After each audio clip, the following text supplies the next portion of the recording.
जिंदाबाद जिंदाबाद जिंदाबाद।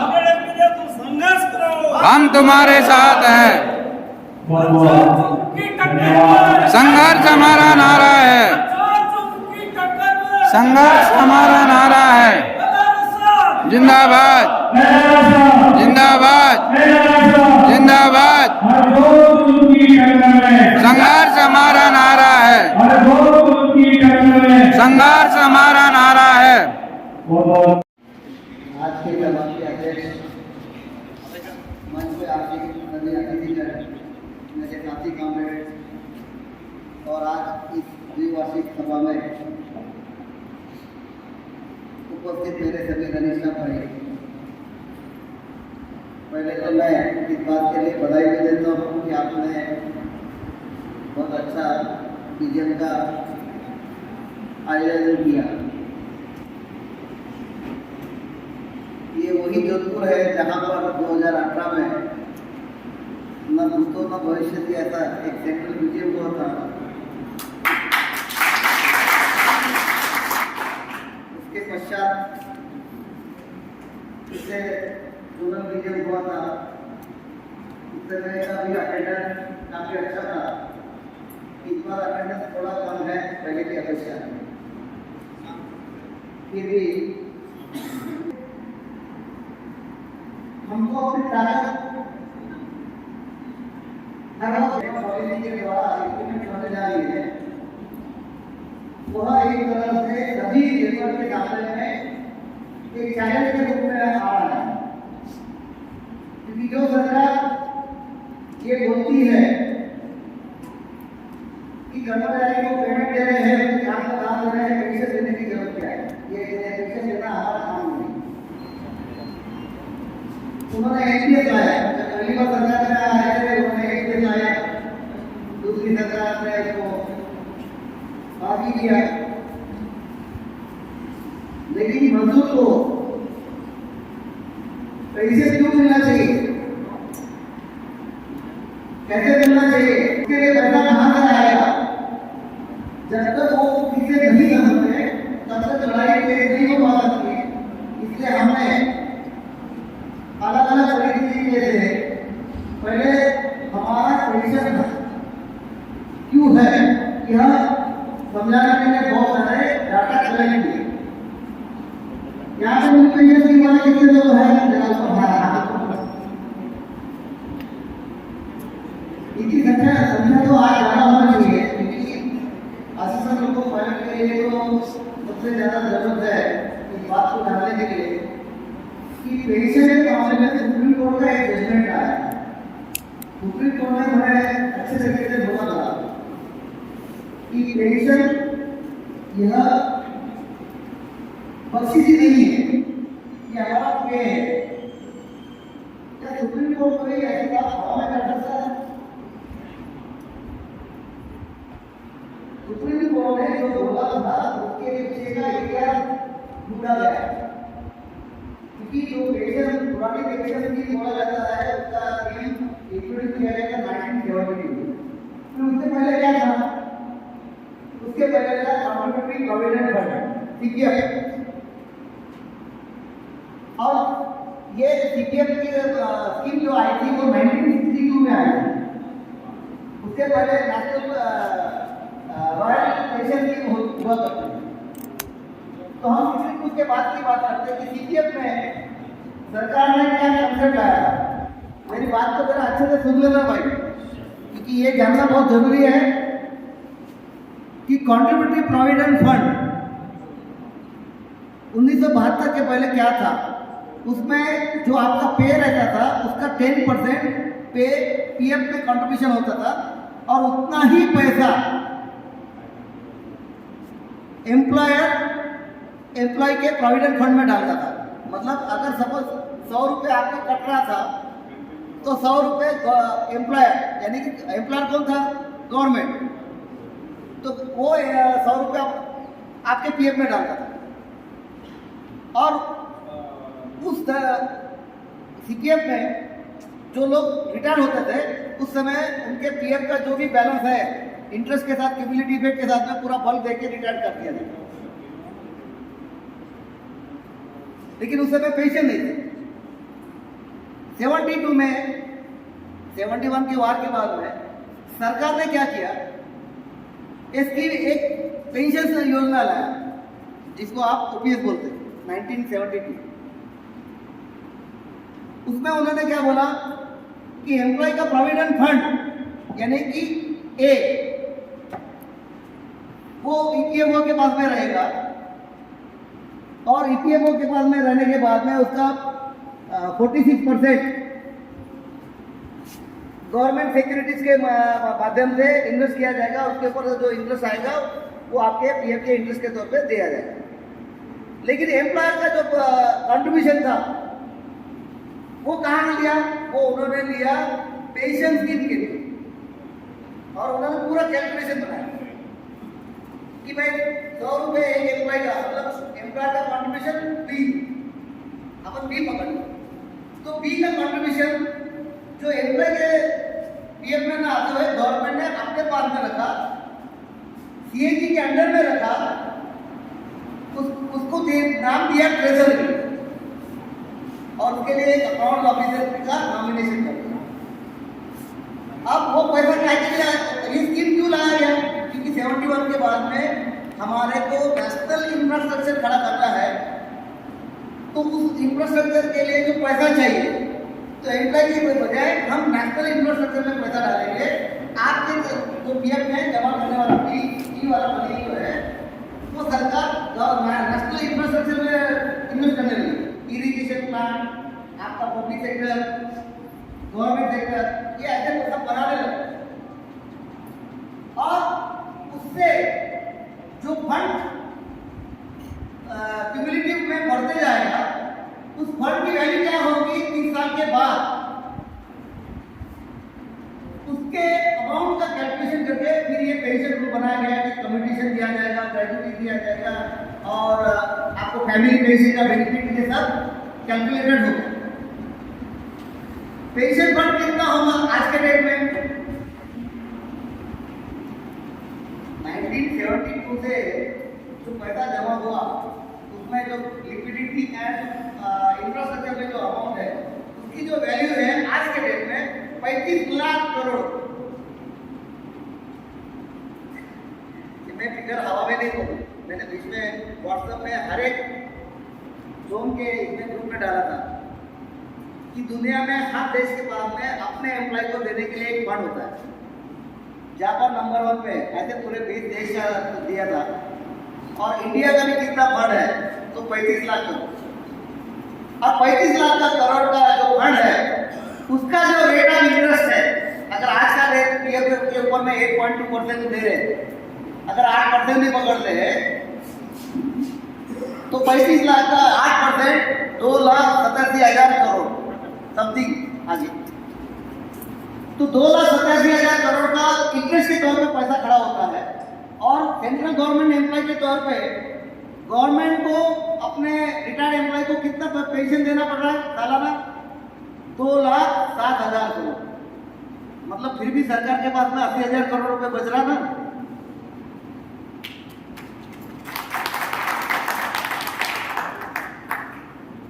क्योंकि सरकार के उस दावे को खारिज करना जरूरी है जो सरकार ये मीडिया के माध्यम से फैला रही है कि पेंशन देने से सरकार को जो रेवेन्यू आता है टैक्स पेयर का उस पर बढ़ रहा, तो टैक्स पेयर का पैसा हम क्या पेंशन नहीं बांटे।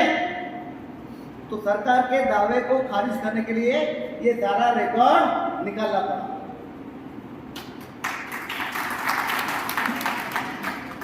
आपको पता होगा कि पेंशन, पुरानी पेंशन व्यवस्था की बहाली के लिए जो आंदोलन चल रहा है और कई स्टेट ने उसको लागू भी किया, सरकार फिर से जबरदस्त करने की कोशिश कर रही है। वो बोल रही है कि हम पुरानी पेंशन व्यवस्था नहीं देंगे, नई पेंशन व्यवस्था में क्या खामी है वो बताओ, वो दूर कर देंगे, लेकिन हम आपको पुरानी पेंशन दे देंगे। तो जो मजदूर के हितों की बात करेगा वही देश में राष्ट्र। ये जो है इस देश की लोकशाही प्रणाली को मजबूत करता है, इस देश की सार्वभौमिकता को मजबूत करता है, इस देश में लॉ एंड ऑर्डर को मजबूत करता है, इस देश के इंफ्रास्ट्रक्चर को मजबूत करता है, आर्थिक व्यवस्था को मजबूत करता है। तो जो इस देश का मुख्य स्तंभ है उसको अगर पेंशन या पे कमीशन इससे अगर मरून जो सरकार करेगी, ऐसी लोकशाही सरकार को हम पढ़ना है। जिंदाबाद जिंदाबाद जिंदाबाद जिंदाबाद। अभी हमारे सामने में 8 पे कमीशन भी है, 8% पे कमीशन लेना है और उसके लिए हमको हमारी तैयारी भी करना है। तो ऐसे चीजों के लिए हमारा ताकतवर होना बहुत जरूरी है। दुनिया के मजदूर एक हो, लेकिन उस मजदूर एकता में भी हमारी अगर ताकत कमजोर दिखी तो हमारे को मारा जाएगा। इसलिए लोको रणनीति साहब को अपने आप में इतना शक्तिशाली होना होगा जिससे कि हमारा प्रेजेंस सरकार को दिखना चाहिए, हमारी ताकत दिखना चाहिए। क्योंकि हमारे साथ में अगर एग्रीगेट तौर पे देखा जाए तो पिछले 3 पे कमीशन में चौथा, 5वां, 6वां, 7वां 4 पे कमीशन में बहुत साइलेंटली हमारा हर पे कमीशन में 10% पे रिडक्शन हुआ, अलाउंसेस में भी रिडक्शन हुआ। पर हमारा रनिंग स्टाफ में एक कमजोरी है, वो पे लेवल नहीं देखता, वो ग्रॉस पेमेंट देखता। और वो ग्रॉस पेमेंट के चक्कर में उसके साथ क्या धोखा हो गया किसी को पता नहीं। छठा पे कमीशन में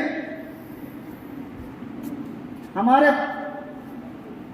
5वां पे कमीशन रनिंग स्टाफ और नॉन रनिंग स्टाफ के बीच में जो पे डिफरेंस था, वो पे डिफरेंस जैसे basic plus DP plus DA एक रनिंग स्टाफ का आता था 10,590 और नॉन रनिंग स्टाफ का कितना आता था 9,300। तो दोनों के बीच में जो डिफरेंस था 1,290 रुपए का, उसको अगर परसेंटेज में निकाला जाए तो वो डिफरेंस था 13.87। वहीं पर जब पे कमीशन लागू हुआ, छठा पे कमीशन, तो जो मिनिमम पे था वो 14,790 हमारा रनिंग स्टाफ का था और 13,500 नॉन रनिंग स्टाफ का था। डिफरेंस 1,290, लेकिन परसेंटेज में 9.83। तो 4.04% का पे गया कहाँ? 4.04 का परसेंट का जो अमाउंट रुपए में आता है वो 683 रुपये। तो ये ऐसे मिनिमम पे और मैक्सिमम पे में 13.87 का डिफरेंस वो मेंटेन नहीं रहा और इस तरह से हर पे कमीशन में 10% हमारा पे रिडक्शन। असिस्टेंट लोको पायलट उसके नेचर ऑफ ड्यूटी पर सब रिस्पॉन्सिबिलिटी डाल दिया गया, लेकिन पे हाइक हुआ बल्कि पे रिडक्शन हुआ। क्योंकि थर्ड पे कमीशन में असिस्टेंट लोको पायलट का जो पे था 290,350, वो आज कहाँ पर है? जो नॉन रनिंग वाले थे वो आज पे लेवल 5 और पे लेवल 6 में तक पहुंच गए और हमारा 290,350 वाला एएलपी 1900 के ग्रेड पे यानी कि लेवल 2 में है। तो ये जो हमारे साथ डिस्क्रिमिनेशन हुआ, इसको अगर दूर करना है तो हमारी एकता का परिचय देना होगा, सांगठनिक शक्ति को बढ़ाना होगा। और सांगठनिक शक्ति को बढ़ाने के वक्त जोन लेवल पे, डिवीजन लेवल पे, ब्रांच लेवल पे सभी रनिंग स्टाफ को इकट्ठा करने का कौशल नेता को होना चाहिए। और नेताओं ने उसके लिए काम करना चाहिए। जो मनीष साहब की समस्या है उसके ऊपर ब्रांच लेवल से लेकर डिवीजन लेवल से लेकर जोनल लेवल से तक रिप्रेजेंटेशन होना जरूरी है। अब हमारे मनीष साहब के मामले में छठा पे कमीशन में से लेकर छठा पे कमीशन में मर्जिंग ऑफ पे स्केल किया गया एक ही ग्रेड। सातवां पे कमीशन ने भी एनुअली को दूर नहीं किया क्योंकि वो मैटर एनआईटी में पेंडिंग है, एनआईटी में चल रहा है। असिस्टेंट लोको पायलट का ग्रेड पे, पैसेंजर का, ग्रुप का, मैनेजमेंट का।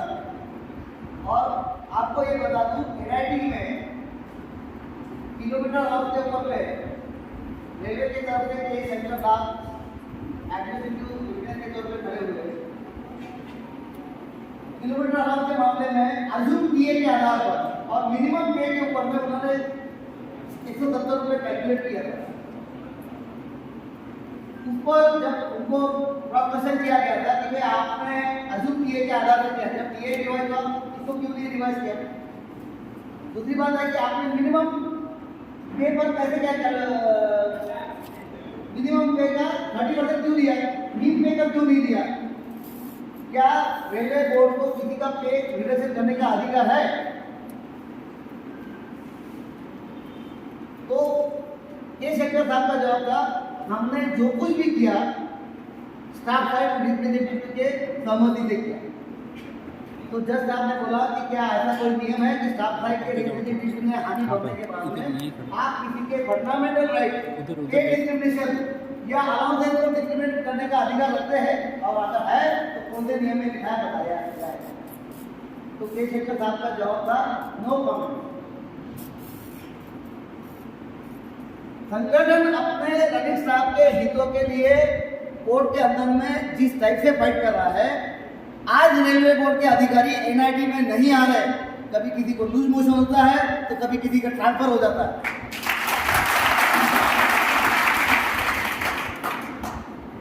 रेलवे बोर्ड की पॉलिसी के अंतर्गत यह हो गया कि आज रेलवे में हाई स्पीड ट्रेन चलाने वाला वो पे लेवल 6 पे है और जो एक 50 किलोमीटर के जुरिडिक्शन में काम कर रहा है वो व्यक्ति पे लेवल 9 तक पहुंच गया। मोटरमैन, वेस्टर्न रेलवे का मोटरमैन, आपका कोलकाता का मेट्रो का मोटरमैन के तौर पे भर्ती हुए। मोटरमैन का स्टेटस इक्विवेलेंट टू पैसेंजर लोगों का। वो रवि साहब ने क्लासिफाइड है, रवि साहब के पूरे बेनिफिट दे रहे, लेकिन क्योंकि वो डायरेक्टली मोटरमैन में भर्ती हुआ उसको एमएससीपी के अंतर्गत पहले 6,500 बाद में 7,450 मिला। कटाके के उसके दोनों मर्ज हुए तो उसको 4600 का क्रेडिट मिला। अब 3 फाइनेंशियल बेनिफिट के अंतर्गत 4600 के बाद में 4800 और 5400 ये सब मिल गया। हमने प्राइम मिनिस्टर को भी लेटर लिखा, रेलवे मिनिस्टर को लिखा, चेयरमैन रेलवे बोर्ड को लिखा कि क्या भारतीय संविधान के आर्टिकल 14 का ये उल्लंघन नहीं है? क्या प्रिंसिपल ऑफ इक्वलिटी यही है कि एक हायर स्टेटस, हायर पोस्ट जो हायर मेडिकल दे रहा है, हाई स्पीड ट्रेन लोगों पायलट बनना इतना आसान नहीं है, उसके लिए high speed super psycho qualify करना पड़ता है।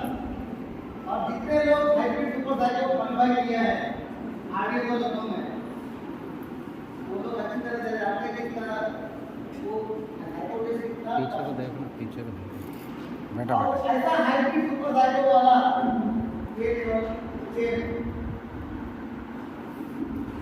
और जो मोटर किलोमीटर गाड़ी में चलाता है 90 के स्पीड से गाड़ी चलाता है वो पेलेवल 9।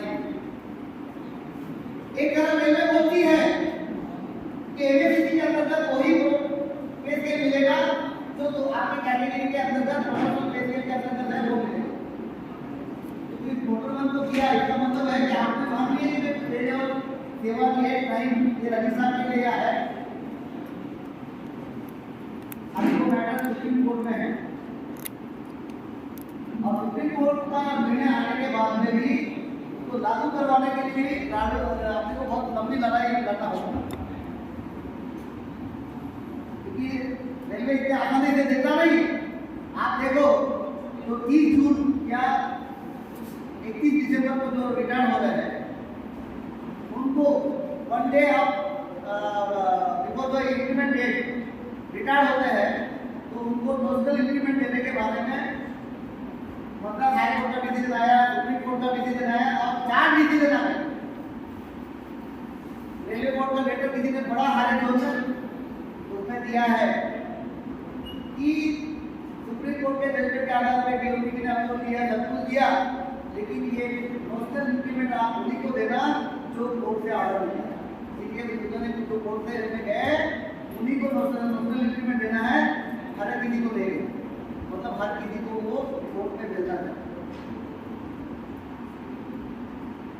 इस मामले पर फेडरेशन अपनी लड़ाई लड़ रहा होगा, और अब मजदूरों को अपनी ताकत दिखाने की जरूरत है। बहुत हो गया हाथ जोड़ना, बहुत हो गया रिप्रेजेंटेशन देना, अब डायरेक्ट एक्शन के सिवा कोई रास्ता नहीं।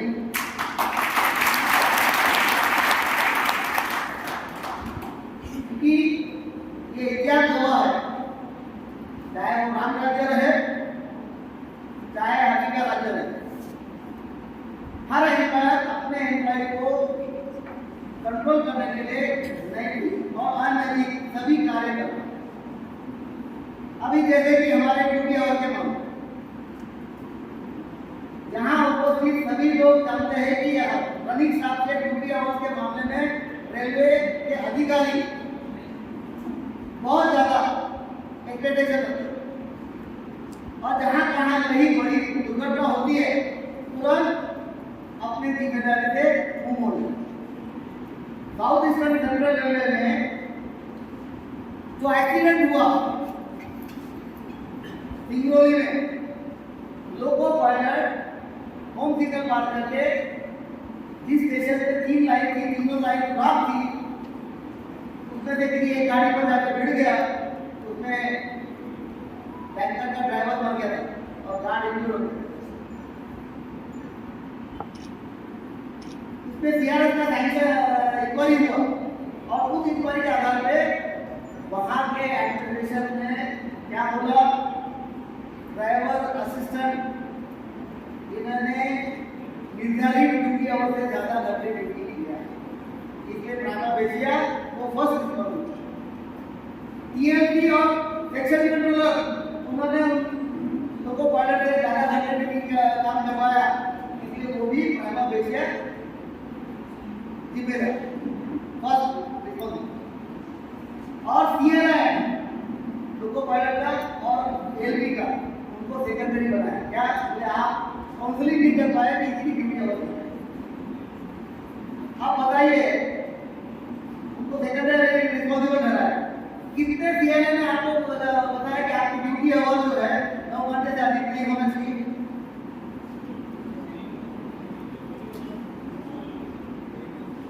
ड्यूटी आवर डिसाइड करने का अधिकार सिर्फ और सिर्फ लेबर मिनिस्ट्री को है, रीजनल लेबर कमीशन को। हमारे जॉब रिलेशन करके हमारे ड्यूटी आवर निर्धारित करने का अधिकार लेबर एनफोर्समेंट ऑफिसर को। एक जो है अमेंडमेंट एक्ट 2005, आप उसके पहले पैराग्राफ में देखो, उसका 17 नंबर का नियम देखो कि इस नियम के अंतर्गत जो ड्यूटी आवर निर्धारित किया गया है, इसमें किसी तरह का कोई इंटरप्रिटेशन नहीं होगा, और कोई परिवर्तन करना है तो बिना नेशनल लेबर कमीशन के अप्रूव से कोई नियम नहीं बदलेगा। भैया ड्यूटी आवर के बारे में सुन ले भाई, हेलो, ड्यूटी आवर के बारे में सुनो, क्योंकि ये ड्यूटी आवर ज्यादा ड्यूटी करने से जो एक्सीडेंट होता है, आपको किसी ट्रेनिंग इंस्टीट्यूट में किसी इंस्ट्रक्टर ने नहीं पढ़ाया होगा कि अगर कोई दुर्घटना होती है जिसमें भी रेलवे की संपत्ति के साथ साथ किसी को इंजरी होती है या किसी की डेथ होती है, तो इंडियन रेलवे एक्ट 153, 154 और 175 के उल्लंघन के अंतर्गत आप पर कार्रवाई होगी। जिसमें रिमूव फ्रॉम सर्विस तो हो गए, और आईपीसी की धारा के अंतर्गत आप पे सिविल प्रोसिक्यूशन होगा और जिसमें 2 साल से 6 साल की सजा है। इसका मतलब क्या है? बेफिक्र और जुदा था। तो ब्यूटी और आपको ज्यादा नहीं करना है। अब आपको कोई मेमो देता है कि भैया डेस्टिनेशन नजदीक है, 11 घंटे है, क्योंकि 9 घंटे से आगे काम करने के लिए अगर आपने हानि भर दिया तो आप एक्स्ट्रा लाइबिलिटीज के अंतर्गत कवर हो सकते हैं कि किसी भी हालत में आपको गाड़ी को सेट करना। हमारा सर्विस एग्रीमेंट क्या बोलता है? हमारा सर्विस एग्रीमेंट आर्टिकल 309 के अंतर्गत आता है कि हम अपना कार्य सुरक्षित तरीके से करें। रूल बोल रहा है, अब नहीं किया तो क्या होगा? ठीक है, तो हमें आर्टिकल 311 प्रोटेक्ट नहीं करेगा। तो ये बात अच्छी तरह से समझ लो, यंग जनरेशन को भी समझना चाहिए। तो गाड़ी को अगर आप कोई फोर्स कर रहा है तो आपको क्या जवाब देना है कि साहब आप मुझे 10 घंटे के लिए 11 घंटे के लिए बोल रहे हैं, इमरजेंसी है, RE 120 या 143 का संदर्भ दे रहे, लेकिन मैं इस परिस्थिति में नहीं हूं कि मैं गाड़ी को सुरक्षित उस स्थान तक ले जा सकता हूं। और भारतीय संविधान का आर्टिकल 41 की बात का मुझे हक देता है, संवैधानिक हक देता है, कॉन्स्टिट्यूशनल राइट, कि मैं अपनी स्वयं की सुरक्षा, अपनी जॉब की सुरक्षा और रेलवे की सुरक्षा को ध्यान में रखते हुए 9 घंटे से अधिक कार्य नहीं करते। अगर कोई उसके ऊपर फिर भी चार्जशीट देता है तो उसमें लिखने का कि मेरा निर्णय भारतीय संविधान के आर्टिकल 21 के अनुरूप था। क्या भारतीय आर्टिकल संविधान के आर्टिकल 21 का पालन करना रेलवे सर्विस कंडक्ट रूल का उल्लंघन हो सकता है क्या? तो इस तरह से अपने आप को बचाने का कार्य करना है।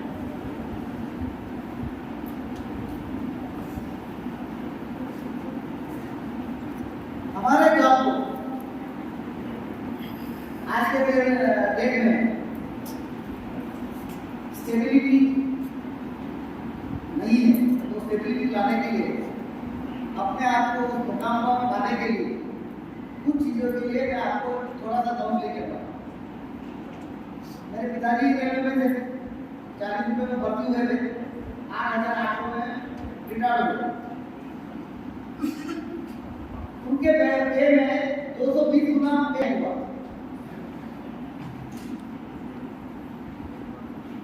मैं 950 में भर्ती हुआ, मैं भी 9 के आसपास पहुंच गया। बावजूद इसके भी 40% पे हमारा लॉस हुआ। मैं 2.25 लाख में, यानी कि मैं मेरा भी 220 गुना बढ़ रहा है ना? आपको लगता है कि आपका भी पेमेंट 220 गुना बढ़ना है, तो आपको नियम के अनुसार काम करना है, सुरक्षित काम करना है, कोई रिवर्सल नहीं हो रहा है, चैनल ऑफ प्रमोशन क्रिएट करना होगा, और उसी के बाद आपका पेमेंट 220 गुना बढ़ सकता है। नहीं तो पता चला कि आपने ये नियम फॉलो किया, 3 लाख का एग्रीमेंट देगा, रिवर्सल, ये सब करके आप कभी भी वो काम पर नहीं कर सकते। तो नियम जानना जरूरी है।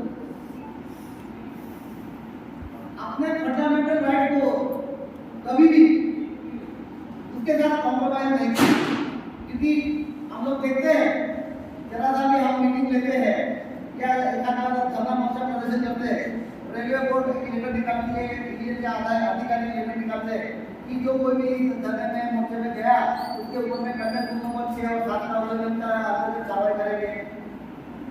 अगर आपने धरना प्रदर्शन किया, हंगामा किया तो बोलते हम इंडियन रेलवे एक्ट 173 174 के अंतर्गत कार्रवाई करेंगे।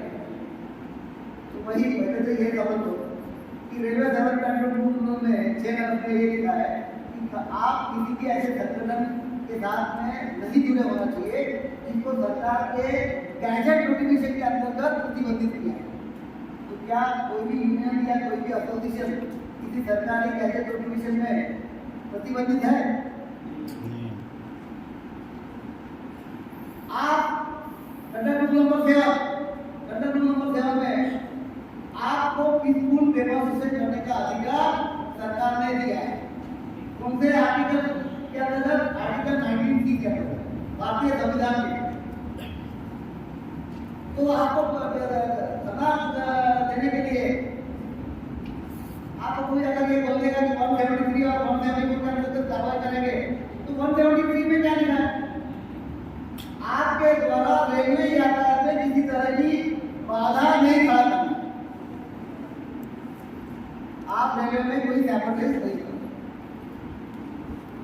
तो भैया हम जब बात करते हैं, हम पीसफुल डेमोन्स्ट्रेशन करने के लिए बैठते हैं, हम पटरी पे नहीं जाएंगे और ड्यूटी पे भी नहीं जाएंगे, हम मानसिए पे। तो क्या करेंगे? वो इंडियन रेलवे एक्ट का वो करेंगे। क्यों आएंगे? Industrial dispute act. तो इंडस्ट्रियल डिस्प्यूट एक्ट में क्या बोला है? कहीं पर बोला है कि भाई स्ट्राइक इलीगल है? स्ट्राइक इलीगल नहीं है।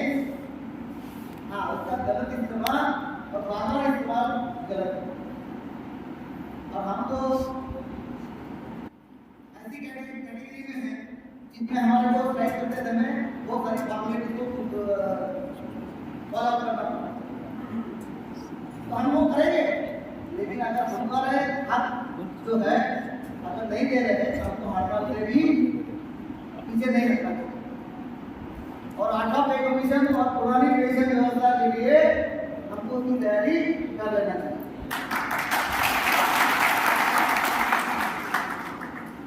पे कमीशन एम्प्लॉय का हक है। पे कमीशन एम्प्लॉय का हक है। अगर मार्केट इन्फ्लेशन होगा तो डीए का भी हक है। क्योंकि आज देखो, जो रेलवे पहले नागपुर से बॉम्बे का टिकट 1600 रुपये में बेचती थी, आज 2600 रुपये में बेचती है।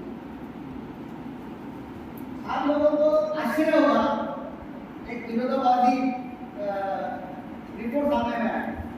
सीएजी ने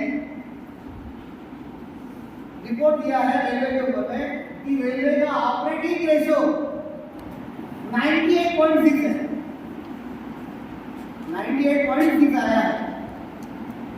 मुझे 35 साल रेलवे में हो गया, मैंने कभी भी रेलवे का ऑपरेटिंग रेशियो 92.8 के ऊपर जाते हुए नहीं देखा।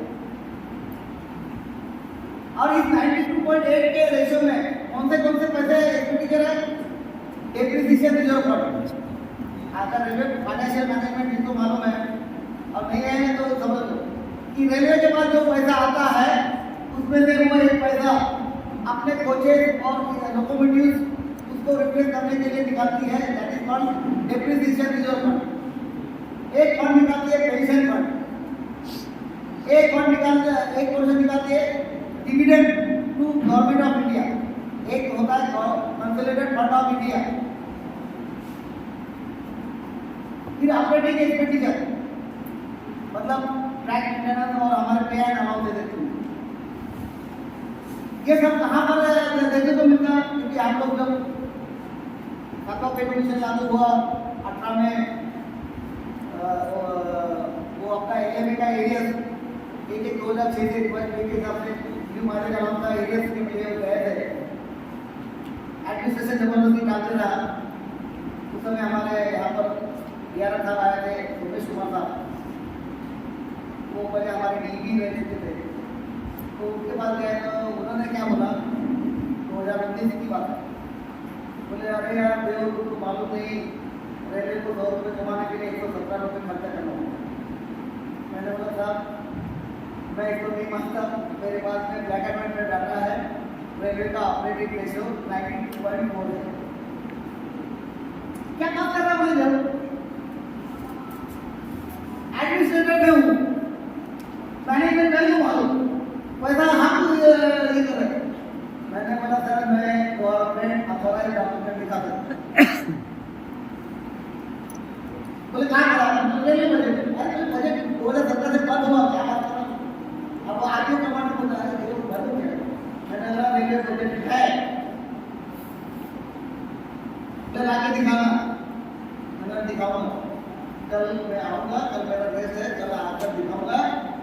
लेकिन ये कर नहीं सकते। दिखाने के बाद में मेरा एक का पेमेंट तुरंत होना चाहिए। बोले नहीं हुआ तो मैंने ना हमारा पेमेंट मत किसी का भी पता। बोले साहब तुम मारेंगे तो चले गए। दूसरे दिन मैं लेके गया, कहाँ से लेके गया? आप लोग अच्छी तरह से समझ लो, आपके पास में आज के डेट में जल्दी बिल्कुल लाइब्रेरी है और वो साइट आपको मालूम होना चाहिए जहाँ से ये इंफॉर्मेशन आपको मिलेगी। वो है पार्लियामेंट्री रिपोर्ट ऑन रेलवे। इस साल का चाहिए आपको हर रिपोर्ट मिला है, उसमें रेलवे बजट भी आता है कि रेलवे ने इतना पैसा कमाया और इतना पैसा खर्च किया। और वो रिपोर्ट जाकर मैंने हाईलाइट पर से डीआरएम के साहब के सामने रख दिया। देखिएगा मेरे को बोला तो ड्यूटी करता है, फोटो तो नहीं करता, फोटो करता हूँ। ठीक है मैं ठीक है, यहाँ पे कुछ और बोला था। हाँ हाँ याद है, यूनिवर्सिटी को फोन किया कि पेमेंट कराओ। हमको एडमिनिस्ट्रेशन को अगर चुनाना है कि एडमिनिस्ट्रेशन की सोच के सामने रखना। एडमिनिस्ट्रेटर को एक एम्प्लॉय से क्या चाहिए? सही काम। उनका मेन मकसद क्या है? Safety, security, computer and product. अगर हम वो दे रहे हैं तो अपने काम का दाम मांगने में किसी तरह का संकोच मत करना, चाहे आपके सामने में सीआरटी साहब बने।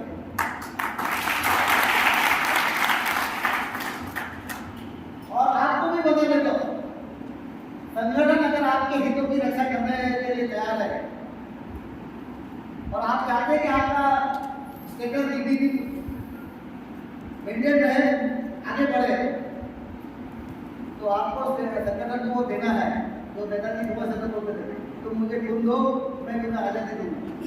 अब तुम मुझे मेंबरशिप दो, पूरी यूनिटी दो, मैं आपको वो स्टेटस दिलवाऊंगा जो जिसके आप मांगा।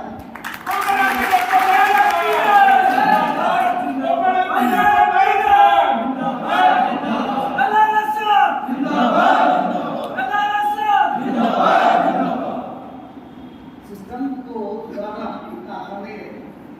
जो रूढ़िवादी सिस्टम रहती है वो तोड़ना भी इतना आसान नहीं है, लेकिन उसको तोड़ने के लिए प्रयास जरूर करना चाहिए और नियम के आधार। अभी हमारा इधर आपने देखा होगा पिछले 3 साल में 2020 में, 2021 में, 2022 में 3 साल रेलवे की तरफ से ट्रायल किया गया। वो पायलट विड्रॉल वो पायलट विड्रॉल किया, पहले एक जोन में, दूसरे जोन में, तीसरे जोन में। मैं हर एक जोन वाले को बोला था कि वापस दो दो। हमारा जोन सबसे लास्ट रहा जहाँ हमको पायलट मिला लास्ट में।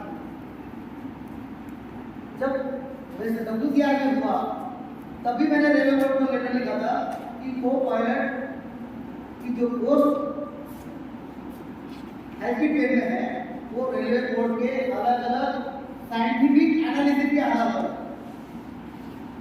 1963 में कुंडू कमेटी की जो रिपोर्ट थी उसको लागू करके वो पायलट की पोस्ट स्टार्ट किया गया 1969 में। आज किसी एक लेटर के आधार पर 6 महीने के ट्रायल के नाम पर असिस्टेंट को लगा रहे हैं।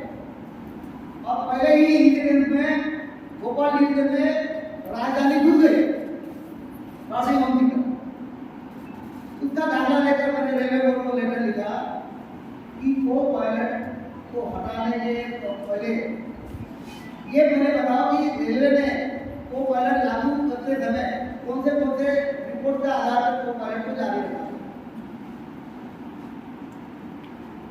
Stress analysis report, stress index, psychometric assessment report, RDO का जो आरडीओ का क्या एनालिसिस का university stress index report student की जो इंस्टीट्यूट है उसके रिपोर्ट, सारे रिपोर्ट के आधार पर ये को पायलट को लागू किया गया था। अगर को पायलट हटाते समय कौन से रिपोर्ट को आपने ध्यान में रखते हुए असिस्टेंट पायलट से रिप्लेस किया को पायलट को। खुद रेलवे 2004 का आपका वो लेटर में भूल गई, जिसमें उन्होंने लाइसेंस की लागू करते समय क्या बोला था? Due to serious nature of duty the person loco running staff can come under psychosomatic disease.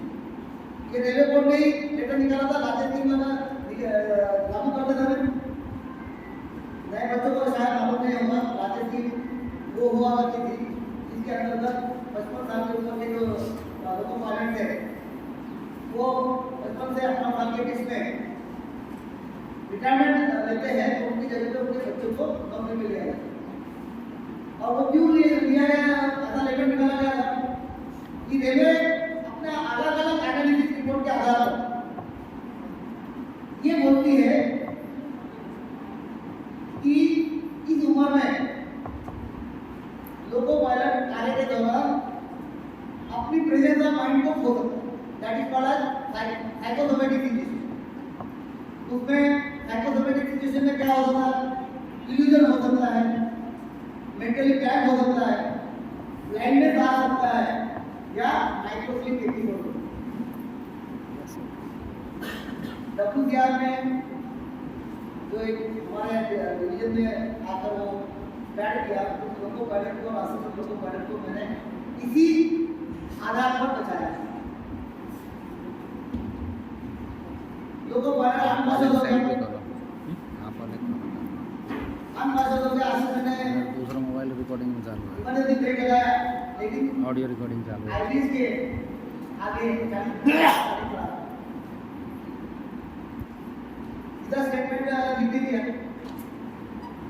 भाई ऐसा था ये लोको पायलट बेहोश हो गया था उसके कारण ये लेट एक्सीडेंट हुआ। अब ये कैसे प्रूव होगा उसका एक टेस्ट ये है क्रॉस-चेक इनकम टेस्ट होता है जैसे हार्ट के लिए कलर डॉक्टर टेस्ट होता है वैसे ब्रेन का अभी जो है साइकोसोमेटिक सिचुएशन एनालाइज करना है तो क्रॉस-चेक इनकम टेस्ट कहलाता है उसके माध्यम से ये सर्टिफाइड है और के लिए हमारा रेलवे हॉस्पिटल इक्विप्ड नहीं है तो वो तो उसका बेनिफिट उठा सकते हैं अपने आप को बचाने के लिए बंदा ये सब चीजें आप लोगों को समझना चाहिए भविष्य में कि रेलवे की सुरक्षा के नियम बनाने वाले रेलवे बोर्ड है और रेलवे की सुरक्षा को नियम तोड़ने वाले डिवीजन लेवल के अधिकारी।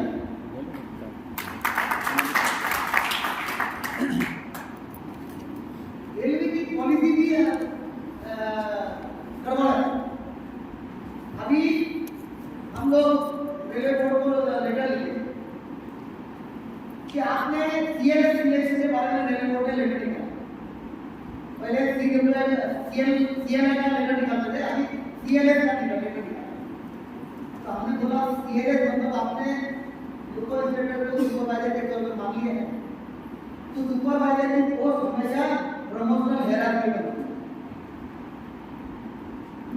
कभी आपने किसी डिपार्टमेंट में देखा कि एक लोअर डिवीजन क्लर्क या हो head clerk that is chief EO हो गया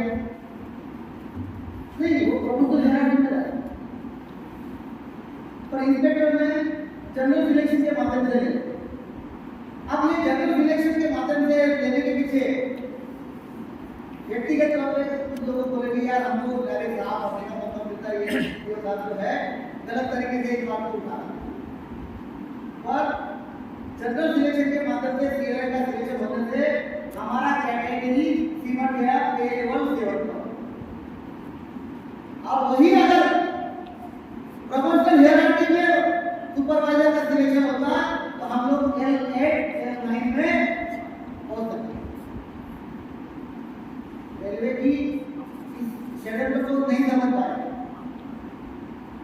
और ये हमारी अनिष्ठा की अदूरदर्शिता के कारण हुआ। आज ऐसा लोको इंस्पेक्टर जो मालगाड़ी से सिलेक्ट हो रहा है उस लोको पायलट को सेफ्टी कैटेगरी इवैल्यूएट कर रहा है जो लोको पायलट ग्रुप में भी ठीक से काम नहीं किया पैसेंजर में तो गया ही नहीं मैनेजर में गया ही नहीं और हाई स्पीड सुपर फास्ट को किया नहीं वो एक राजधानी वाले का बोलता है आपने ऐसा गाड़ी चलाना था आपने ठीक से नहीं चलाया आपने किसी कैटेगरी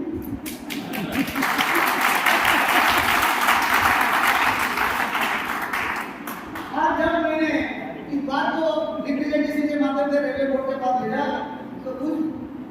लोगों वाले का आगे थोड़ा साहब बोले आधा का बोले आप अगर प्रोफेशनल हेयर कट नहीं करोगे तो फिर हमारा तो आगे बढ़ने का मौका ही खत्म हो जाता। तो मैंने बोला देखो अगर मेरे ग्रुप में से तो सुपरवाइजर में जाएंगे तो मेरे ग्रुप में वैकेंसी होगी, पैसेंजर में वैकेंसी होगी, फुट में वैकेंसी होगी, तुम्हारा प्रमोशन नहीं होगा। और वैसे भी आपके डिवीजन में अभी कितनी वैकेंसी है तो बोले साहब बहुत है वैकेंसी है बहुत है तो तुम क्या करोगे। पहले तो ऑपरेटिंग मैनुअल पढ़ उसमें देख कैसे लाइसेंस प्लेट निकालने का काम होता है, 30% सीपीयू यूजर है कि नहीं, 10% क्रेडिट यूजर है कि नहीं, ये सब कैलकुलेट कर और वहां पर डिलीट कर। तू ये सोच रहा है कि मैं इधर से डायरेक्ट उसमें से सीआरएल बन जाऊंगा, बड़ा सारा बन जाऊंगा और उसको ये नहीं मालूम कि रेलवे बोर्ड क्या क्या करता है। आज के डेट में जो कॉलेज से ज्यादा खतरे में कोई वाला है वो सीआरएल को ड्यूअल ट्रैक्शन का सुपरवाइजर बना। बोले बड़ौदा में जाओ डीजल वाला एसी का ट्रेनिंग लो, क्या सीनियर डीएमपी सीडीडी का ट्रेनिंग ले रहा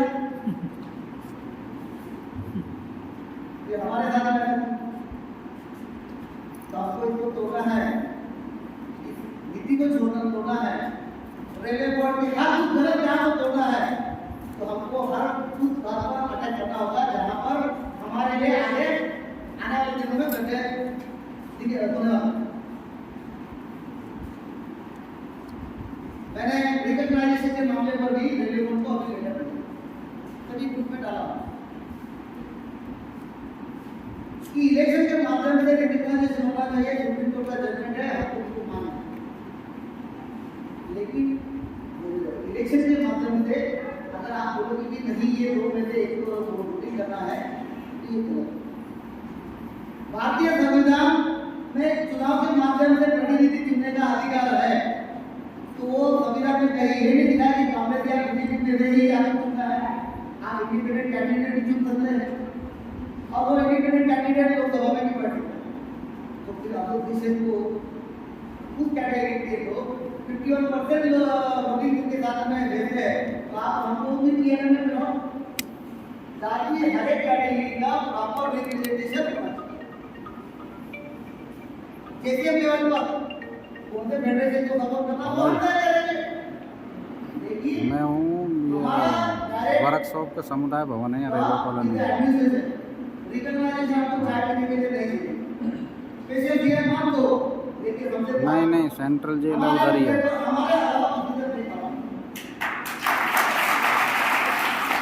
सेंट्रल अभी मैं रेलवे कॉलोनी में ही हूँ ना आप तो वो क्या बोलते हैं चंचल खाना खाएगी ना, चंचल तो खाना खाएगी। हाँ तो मैं प्यारलाल घर बोल दूँ वहीं है वो क्वार्टर ही पॉलिटिकल विचार प्रोवाइड है, इससे आपको कोई लेना नहीं। हम लोगों के साथ है बात को हमेशा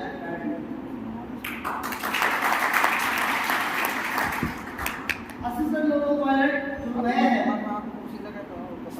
आप पढ़े लिखे लोग हैं, मैं जानता हूँ कि असिस्टेंट लोगों पायलट आज के डेट में जो भर्ती हो रहा है 20,000 वैकेंसियां जब फिलअप होती है तो 10 लाख लोग 20 लाख लोग आरआरबी के एग्जाम में बैठते हैं, उसमें से आप 20,000 लोग सिलेक्ट होते हैं। तो आप कोई ऐसे आत्मदायी व्यवहार कर रहे हैं। रेलवे में आकर अपने आप को एस्टैब्लिश करना जरूरी है क्योंकि आपकी इमेज ही आपको रिटायरमेंट तक सेफ नहीं देगा। हाँ रेलवे को जो नौकरी देना है वो पूरी ईमानदारी से सुरक्षा के साथ में देना है और पर्सनल सेफ्टी इस मामले में किसी तरह का कोई काम में नहीं। अगर आपके साथ मालिक में आकर तैयार ना दिया तो बोलेंगे चलो यार चिंता मत करो मैं उतना था मैं आपको नहीं देना। वो पायलट किसी से हटा है मेरे डिवीजन में राजधानी ट्रेन 110 से धीरे चला रहा और रेलवे बोर्ड के अधिकारी किशोर बाबू साहब को मैंने हाईकोर्ट का डिसीजन भी दे दिया कि हाईकोर्ट ने बोला कि इस मामले पर इन्होंने जो तथ्य रखे state analysis report psychometric assessment report इसके आधार पे जो पायलट का रहेगा आप किस आधार पे असेसमेंट के साथ किया उसके बारे में इनको जवाब दो। नहीं तो वो पायलट को रेस्ट कर दो। तो सारा रिपोर्ट और वो ऑर्डर देने के बावजूद भी अभी तक रेलवे ने नहीं दिया। मैं 110 से चला क्योंकि रेलवे का लेटर बोला है, लेटर में लिखा है कि 110 और उससे अधिक चलने वाली नॉन स्टॉप गाड़ी के अंतर्गत अंदर 2 इक्वल ग्रेड लोको पायलट होना चाहिए जो हाइब्रिड लोको गाड़ी को पायलट करे। अब मेरे साथ में असिस्टेंट आ रहा है एमएलडी वाला, लेकिन वो हाइब्रिड लोको गाड़ी को फिट नहीं है और असिस्टेंट को हाइब्रिड लोको गाड़ी का कोई ट्रेनिंग प्रोविजन नहीं है, किसी भी जोन में नहीं। हाइब्रिड लोको गाड़ी को अलग है, असिस्टेंट का एक्टिविटी टेस्ट अलग है, साइको एक्टिविटी टेस्ट अलग है और हाइब्रिड लोको गाड़ी को टेस्ट अलग है। किसी ने यहाँ पे हाइब्रिड लोको गाड़ी में तो कोई है राजधानी वाला में है क्या? आरडीओ में हॉस्पिटल में एक गाड़ी है, उस गाड़ी में एक सेकंड काटा है और वो घूमते रहता 45 मिनट तक उसको देते और घूमते समय आंखें भी घूमने लगती है क्योंकि वो उसको कंटिन्यूसली देखना, इसलिए देखना हम घूमते घूमते कुछ माइक्रो सेकंड के लिए तो काटा रुक जाता है और जैसे वो रुका आपको बड़ा दबा है। हाँ इसी बात होता यानी कि आपका स्कोरिंग अगर 85% है तो आप हाइब्रिड को बैठो के लिए, इसलिए हम लोग पे और 9 के लिए लड़ रहे हैं। आप लोग हमारे रनिंग साहब के लोगों को इस बात को महसूस करना चाहिए कि हमारे पेड डिस्ट्रीब्यूशन सिर्फ बिजनेस माइंड से दिया गया पैसा है, चलन है। आपने बोला ना कि अभी किसी ने बोला कि भाई अफसर बोलता है कि कितना हमसे ज़्यादा पैसा नहीं, किसी अफसर का ऐसा साइको टेस्ट है आईटी पीपल साइको, उनके जितने निर्णय हैं जिस टाइप के ऑर्डर देते हैं तो शक होता है कि वास्तव में वो बिल्डिंग सेवन चाहिए।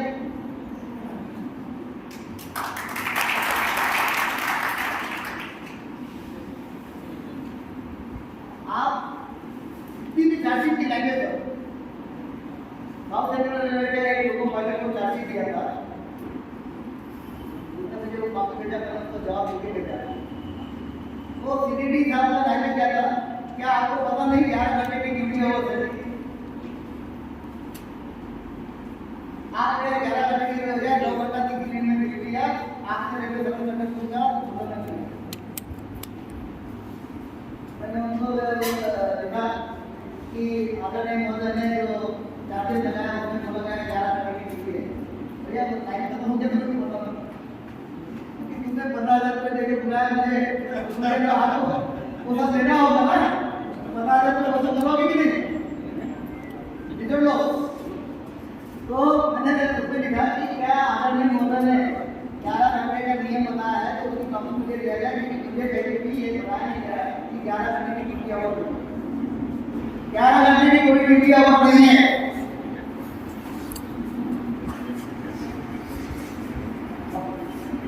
11 घंटे की कोई ड्यूटी आवक नहीं है, ड्यूटी आवक 8 घंटे की है। रवि साहब का क्लासिफिकेशन जो है continuous category Indian railway act 132, इस बात को ध्यान में रखो। हमारा क्लासिफिकेशन कंटिन्यूस है और कंटिन्यूस कैटेगरी में जो ड्यूटी आवर डिसाइड किया है वो है 48 घंटा और रिपीटेटिव एंड कॉम्प्लीमेंट्री वर्क के लिए 6 घंटा एडिशन किया। ये जो अमेंडमेंट एक्ट 2005 में लिखा है तो कितना हो गया 48 और 6 54 घंटा, तो 6 दिन में कितना हो गया, 6 दिन से डिवाइड करो 9 घंटा ऑन ड्यूटी से आप तो किसी भी हालत में 9 घंटे से अधिक ड्यूटी नहीं करना है। हाई पावर कमेटी में स्पष्ट रूप से लिख दिया है कि ऑन ड्यूटी से ऑफ ड्यूटी 9 घंटा, मेल एक्सप्रेस का 8 घंटा, वो भी ऑन ड्यूटी से ऑफ ड्यूटी। तो मैं चाहूँगा कि आप लोग जो है नियम को पढ़ें और ड्यूटी ईमानदारी से करें, अच्छे से प्रपोजल लो और आपके पास में कोई भी आकर कितना भी बड़ा अधिकारी रहे, अगर उसके आदेश अगर गलत है तो उसका पालन कभी मत करना, क्योंकि सिंगरौली में जो पनिशमेंट का ऑर्डर निकले हैं, जो ऐसे फाइन दिया है उन लोगों ने मुझे कांटेक्ट किया तो मैंने उनको बोला कि पहले तो अपने क्रेडिट से ये आइडिया में मांग लो कि पिछले 3 महीने में कितनी मालगाड़ियाँ हैं जो 9 घंटे से कम में चली है और कितनी गाड़ी जो है 9 घंटे से अधिक टाइम लेकर चली है, इसका ब्यौरा लो। और जब ये गाड़ी चलते समय आप क्या झक मारे थे क्या? उस समय आप ही सब सो गए थे क्या? सीआरआई को क्यों नहीं बोला कि दादा तुम्हारा ड्राइवर कैसे काम कर रहा है? ये जो चीजें हैं गलत, उसके लिए अपने आप को तैयार कर लो, अपनी बात को सही तरीके से अपना बिल्कुल आना चाहिए। With due respect sir, this is before you for your kind interview, ऐसा करके अपनी बात को जय हिंद, जय भारत।